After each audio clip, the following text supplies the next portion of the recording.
So a few months ago, I went to Martinsburg to visit some friends. Took the weekend and just went up there. And while I was there, I had the privilege of attending church with my friends Jocelyn and Christy. And I remember on Sunday morning, Jocelyn looked at me and she said, "Oh, by the way, today is communion. We're taking the Lord's Supper." She said, "But we're doing it a little different than we've ever done it before." And I was like, "Okay, that's totally fine. Like, it is what it is. Like, I don't care." And she said, "So just know, like, this isn't how we always do things." And so she had prepared me before I walked in that Sunday morning. And so as I walk into their worship center, I am greeted with this elaborate table at the front of their worship center. It's sat right in front of their stage. It stretched out along the front of the stage, and it was beautifully decorated. This was back in October, and so it had this beautiful harvest theme to it, and it had all these beautiful colors and beautiful tableware and these big pitchers full of grape juice and big loaves of homemade bread, and it was a beautiful spread. I mean, absolutely gorgeous. They had these beautiful tablecloths and these fancy plates and things along those lines, and it was absolutely gorgeous. And so when I walked in, I was like, "Oh wow, like they went all out for communion today." And I remembered what Jocelyn said. This isn't how we always do things, but our pastor had an idea and he's just running with it. And so I sat there and we did our worship experience, and then as the pastor begins to preach, he tells a story about how he had just gone to a funeral and was asked to speak at a funeral, and they wanted him to talk about how there was room at the table. And he said that as he was doing this funeral and preparing for this, he thought, well, that's a very weird request for a funeral service. But they wanted the family and those that were there to know the importance of having a seat at the table of Christ. And so he was telling us about how he had done this sermon with the funeral, but he just felt as though God was telling him he needed to share it with the church as well. And it just so happened to be that this was the day that I was there.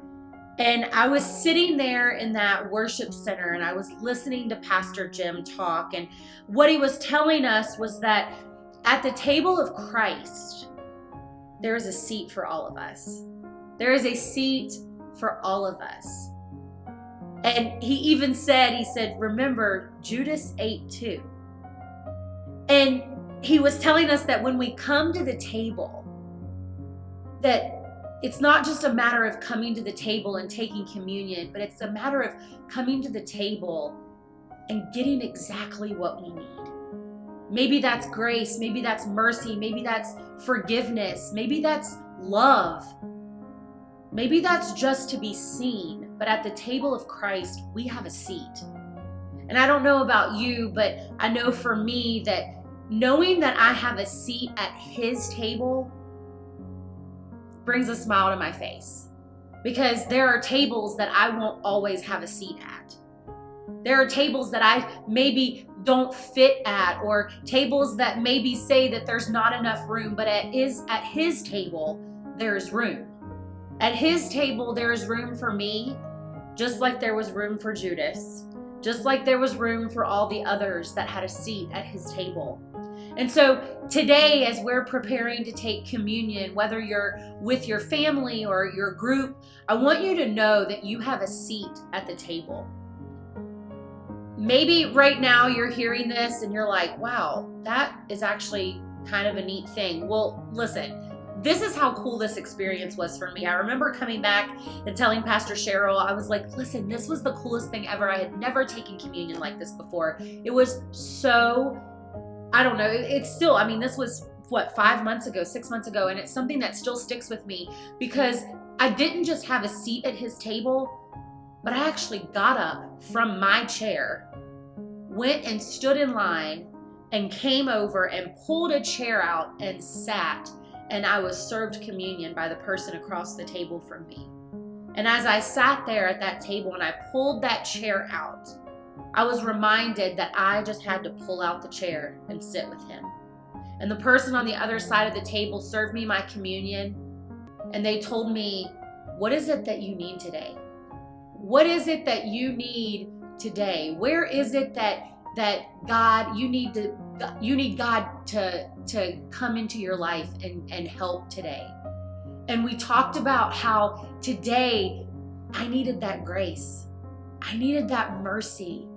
And so I don't know what it is that you need when you come to the table today, but I want you to know that it can be found at the table of Christ. It says in Matthew chapter 26, verse 26, it says, while they were eating, Jesus took bread. And when he had given thanks, he broke it and gave it to his disciples, saying, take and eat, this is my body. And then he took the cup, and when he had given thanks, he gave it to them, saying, drink from it, all of you. This is my blood of the covenant, which is poured out for many for the forgiveness of sins. I tell you, I will not drink from this fruit of the vine from now on until that day when I drink it with you in my Father's kingdom. When they had sung a hymn, they went on to the Mount of Olives. And then in 1 Corinthians chapter 11, verse 23, it says, for I received from the Lord what I passed on to you. The Lord Jesus, on the night he was betrayed, took bread, and when he had given thanks, he broke it, and he said, this is my body, which is for you. Do this in remembrance of me. In the same way, after supper, he took the cup, saying, this is the cup. This cup is the new covenant in my blood. Do this whenever you drink it in remembrance of me. And so I want you to know tonight that you have a seat at the table. You have a seat at the table as you take your cup and as you take your bread. I have some goldfish. But as you take your cup and you have your bread, I want you to, if you can, pause this video for just a second. Find a seat at your table. Pull that chair out. Take a seat and just remember. Remember what it means to take this cup and to take this bread.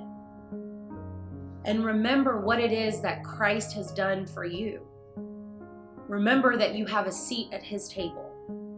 That at his table, you matter.